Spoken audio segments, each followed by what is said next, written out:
Welcome back to the Deep Dive. Today, we're on day 3 of the 78-day practical transurfing course, That's right. and the principle is titled Child of God. Now, I have to be honest, when I first saw that title, I was bracing myself for, a sermon. I can see why you'd think that.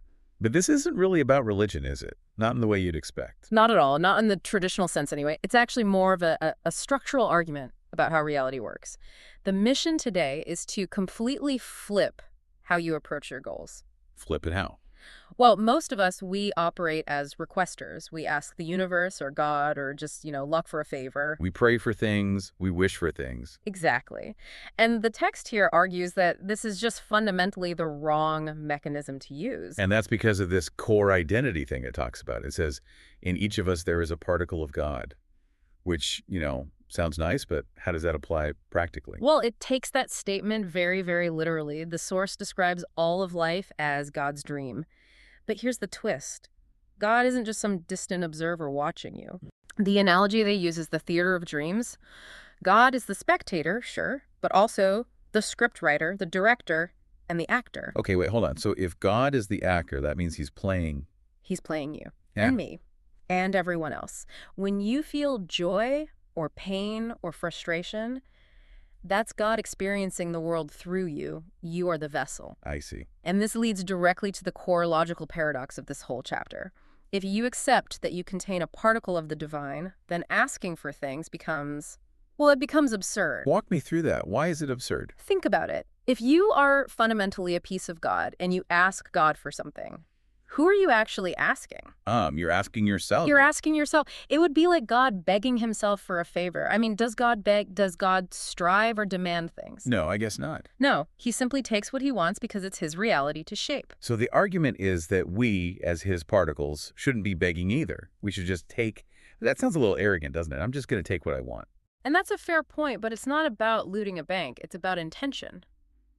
The text makes a big distinction between internal intention, where you're gritting your teeth and trying to force things, and external intention. Which is more like aligning with the flow. Exactly. The phrase it uses is that you simply need to take the right to shape your reality. It's a quiet confidence, a co-creation. Okay, so if this is our natural state, this powerful co-creator role, why are most of us so bad at it? Most people feel like they're just trying to get through the week. That's where the concept of pendulums comes in. Right. Okay, for anyone just jumping in, let's quickly define pendulum in this context. Sure.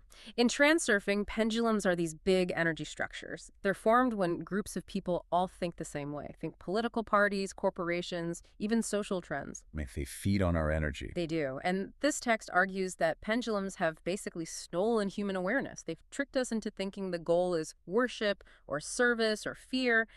They want you to be a requester because a requester is dependent. So they keep us in a state of, what, sort of sleepwalking? Unconsciousness, yeah.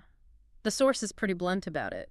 It compares the average person's state to an unconscious dreamer, or even an animal just driven by vague desires and instincts, but with no clear intent. So you're just reacting to the script instead of helping to write it. Precisely. And that's the pivot point.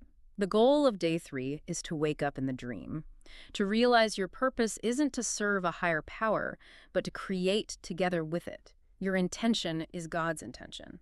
So to distill the main takeaway here, stop acting like a petitioner in your own life. Stop asking, stop demanding, and stop striving. Acknowledging yourself as a child of God in this transurfing sense means you're accepting the authority to choose your own reality. You don't ask for the script to change, you pick up the pen. That's a huge shift in personal agency.